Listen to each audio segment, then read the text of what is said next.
de l'administration dans ce pays li des mooy investissement c'est relativement petit par rapport ak je crois que directeur du ma bàyyi ma fenn fonctionnement moom la ñuy investir sur le plus d'argent bu Sénégal di am ça c'était pour partie des constats mais dafa am benn affaire xëy na parfois bu ñuy fàtte président Macky Sall dafa nekk président bu xaw a wuute tuuti ak ñeneen ñi parce que il est 100% du Sénégal je veux dire fii la juddoo fii la màggee fii la jàngee fii la politiqué donc gisuma ku ko gën a war a mën a xam comment le Sénégal fonctionne gisuma ko parce que musul génn fii la musa nekk xam na les réalités du Sénégal donc pour mu jubbanti benn affaire c'est injuste pour man waru compliqué pour dire tout simplement que lii dafa yéex pour man dafa yéex parce que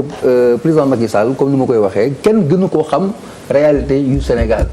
kenn gënu koo xam il comprend c'est un fils du 100% du Sénégal musul jàngi sax feneen ailleurs fii la jàngee sax pour te dire donc études supérieures waaw je veux dire à Paris non mais dama ne fii lañ ko tàggatee formé ko ba mu taxaw këj doog a uti leneen non c'est un fils du terroir entre guillemets c'est une façon de le caricaturer par rapport à sa spécificité quoi comparativement aux autres chefs d'État par exemple may wax dañuy dabuwaat rek loo xamante ne xëy na c'était de l'utopie il y a 30 ans parce que là bu ñu génnee ci personnage du président Macky Sall c'est à l'image de tous les pays africains et même des pays sous-développés c'est pas seulement le Sénégal c'est dañuy jël calquer seen organisation ak seen fonctionnement ci les pays développés comment ils fonctionnent donc boo nekkee yenn fonctions yi da ngay am ay privilèges yu bëri ay prérogatives yu bëri beaucoup d'avantages or tu as un budget boo xamante ne wala sa doole tolleewul comme noonu boo jëlee d'autres exemples dans d'autres pays développés nga jël seen masse salariale de ministres déjà ils ont des ministres très réduits li ñuy fayeeku par salaire par rapport ak nombre population bi boo ko comparé ak fii da nga mais nous sommes dans un délire quoi ah moo tax quand je dis que il y a 30 ans c'était une utopie par exemple pour Sankara qui s'est tapé une R5 noir président de la République di dawal R5 les gens étaient scandalisés pour dire que dafay dégrader la fonction de président 30 ans après les gens sont en train de voir dans quelle mesure ils peuvent ajuster leur comportement par rapport à Sankara on ne peut pas atteindre le modèle de l'Europe. Au Danemark le président Macron avec son vélo mais fii xalaatoo ko parce que on est dans l'engrenage du mimétisme dañuy toppandoo deuxièmement dañu am ay complexe duñu nangu def loolu moo glissé ba ci préférence nationale bi ngay dégg léegi mooy consommer local bi c'est-à-dire que 30 ans 35 ans après on est en train de revenir sur ce que Sankara avait déjà non seulement théorisé mais pratiqué en définitive pour résumer du rek au niveau de l'administration des véhicules dañuy dund au-dessus de nos moyens en partant du président le palais en partant du président ba ci suuf on vit au-dessus de nos moyens boo ñëwee si en termes de rémunération nga ne non fay bi dafa ndaw est-ce que tu peux payer un professeur d'université non da nga koy motiver tu le motives li nga koy jox fii tu le payes pas tu le motives parce que li mu am ak li muy andi c'est tellement important et tout on doit prendre l'angle sous ce rapport mais man nii laa toll lii laa war a am Charles Faye il a son certificat il aura 30 000 francs c'est pas grave et pourtant nous sommes dans le même cercle on partage les mêmes richesses le même pays la même langue les mêmes convictions pratiquement dafa yéex deuxièmement il faut pas s'arrêter parce que Sénégal boo commencé di parce que booy tabax il faut nga toj il faut que le président Macky Sall am le courage d'aller au bout de cette logique parce que les gens en ont besoin mu bañ a yem fii quoi langue feneen parce que excès yi dafa bëri en partant de lui sax moom président waaw na si même le président lui-même na xoolaat lu mu mën a tekk génnee ko dugal ko si keesu réew mi parce que am na yoo xam ne mën na ñàkk quoi alors sëñ Bassirou Seck dégg nga li ñu fi wax yëpp ndax doy lan la ci rationalisation ma fàttali ni yaa ngi jiite gëm sa réew waaw te nee nga ni ma la wax di nga laaj réew mi 2024 donc ci ñoŋal ressources yi li nga fi dégg nii ndax dal na xel. En fait damay d'abord commencer à saluer l'ensemble des téléspectateurs de la TFM di nuyu tamit sama kilifa yi sama mag yi ci nekk di kontaan tamit ci jotaay bi ma bokk yi du tey yàgg nañ leen si grand bi romb naa ko tey ne ngoor du benn du ñaar ne ko di ngeen di défendre ay causes yu noble la ñu ngeen ciy félicité bu nekkee président moom damay vaar rek yaa ngi fàttali président bi ma doon wax. bu ma commencé na lu door te dara non dafa nag saa yi. je serai le successeur de Macky. waaw waaw non attends mais expliqué la xam nga non malal non dafa ne commencé na dóor un futur président. communiquant ñooy wax ak yow de. li ngay wax xaaral rek. ëllëg man bu ma président waxee grand dinaa ko téye toute ma vie saa yi kii ma fayal la ko ne ko alors seet ndax bi mooy grand wala mooy yooyu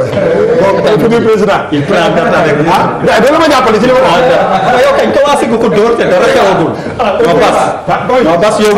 mun nga gëm ci li nga nekk ndax saa lay commencé na la dóor. xam nga la moo tax ma leen di wooyee grand ci barab ba ma jàngee. muy xel comme nga ma yoroo dañ ma ne. ku la féete mag ku ne jàppee ko ni mag boo bokkal baay. kuy sa waajur nga jàppee ko ni waajur boo bokkal sa rak nga jàppee ko rak boo bokkal day baay sa morom nga jàppee ko sa bopp. loolu ma jàng laay jéem a tari. président on ne va être président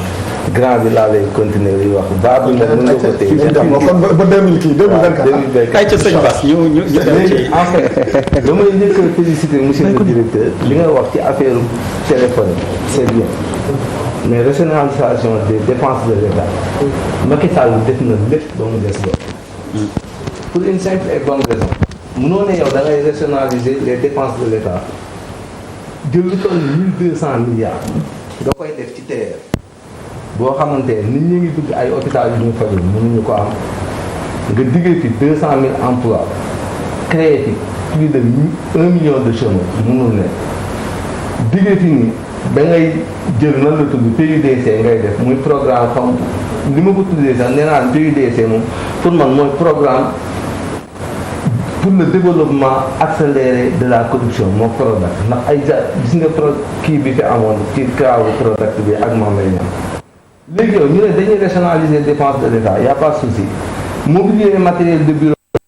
ne lu jëm ci en voiture wax nga tamit lu jëm ci oto yi ngeen def mais man li ma gënoon jàpp bu nekkoon nombre d'emplois yi ngeen di wax ñor na leen xam nga lan ngeen doon war a njëkk a def bu menuisier yi nekk ngeen jox leen ñu def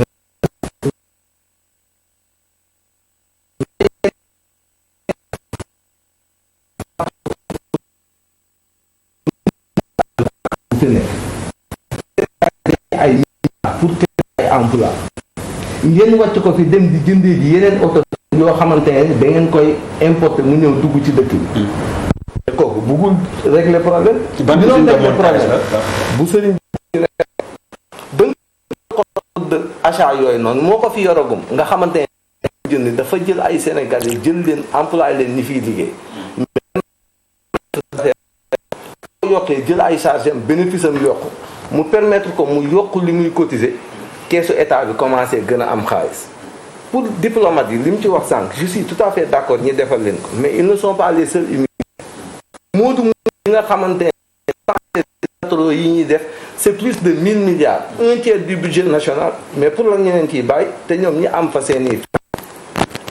soxna am seen doom bëgg jékki-jékki ñibbi si Sénégal te bu ñuy ñëw seeni ni ñuy wàññilee diplomate bi noonu lañ leen war a wàññile ndax ñoom ay sénégalais lañ yoo xam ne comme yeneen sénégalais bu ma déggee ñu naan auto parc automobile 120 milliards à côté ay chèque gu 3 milliards tax ay étudiants di dee ay Gaston Berger mais c'est triste ci ñoo xamante ne yéen da ngeen ñëwoon indi fi benn espoir boo xam ne sénégalais yëpp a jàppoon ni boo leen fi toogee lu bëri dina changer nga ñëw même chose bi wala pire sax di am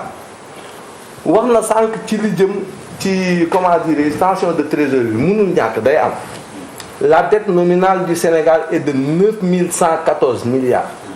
FMI tout récemment joxe na note boo xamante ne on ne peut pas dépasser les 449 milliards c'est impossible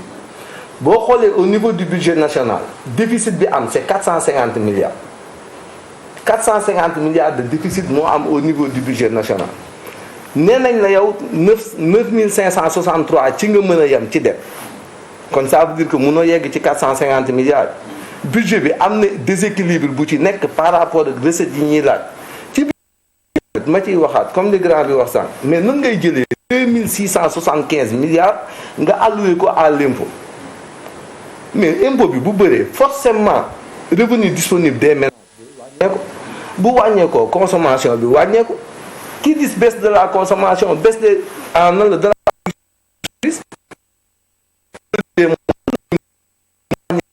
liggéeyal de quelle manière nan la ñuy créer emploi loolu laa na ko léegi conditionnement y a pas de souci mais ku bëgg defar dëkk ci investissement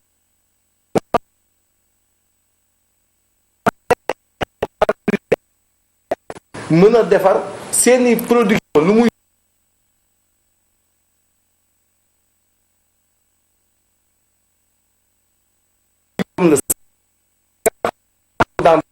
ñëw yaakaar naa dinañ am xarañte jéem ko yokk mais tel n'est pas le cas 1200 milliards de TER yi ma lay wax sànq tey da ngay gis ku feebaree Ziguinchor pour nga faju ni mu waree yenn maladies yi dañ lay jëlee foofu indi la ba sa biir Dakar bi pour mën la faj mais à côté boo demee hôpital Jean Mézot bi nekk Besançon avec 120 millions d'euros defar nañ ci hôpital boo xam ne am na 1300 lits d'hôpitaux 15 centres d'opération ak 8 postes hémodialyse au-delà de 56 millions d'euros yi ñu fay charge bi beeg main-d'œuvre bi mu def yëpp mi ngi leen dikkee 120 millions d'euros nga yaakaar ni Sénégalais yi gënuñu woon soxla 10 hôpitaux yu mel noonu benn Ziguinchor benn Kédougou benn Tamba benn Matam que nga defal leen benn TER bu 35 kilomètres. may ma yegg monsieur s'il vous plaît je vous ai pas coupé s'il vous plaît s'il vous plaît s'il vous plaît s'il vous plaît s'il vous plaît s'il vous plaît monsieur.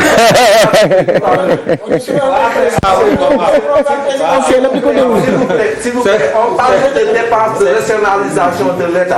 On parle de dépenses de rationalisation de l'État. On parle de dépenses de rationalisation de l'État. C'est mieux par le